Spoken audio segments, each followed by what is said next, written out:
Using the shortcuts on Microsoft Teams can save you some time and make you more productive. Do you know where they are?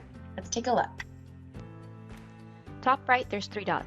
Then go to Keyboard Shortcuts, and here you have your different categories. For General, you can start a new chat, you can zoom in, zoom out. For Navigation, you can open Calendar, Calls, Files, look at History. For Messaging, you can reply to a thread, expands the Compose box, attach file, start a new line. For Meetings, Calls, and Calendar, accepting calls, declining calls, toggling mute, video, admitting people from lobby, looking at your work week.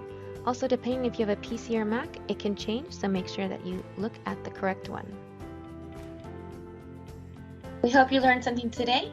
Give us a thumbs up, a like, leave us a comment, and let us know if anything else you'd like to learn. Thank you so much from the AMC Modern IT team. Have a great day.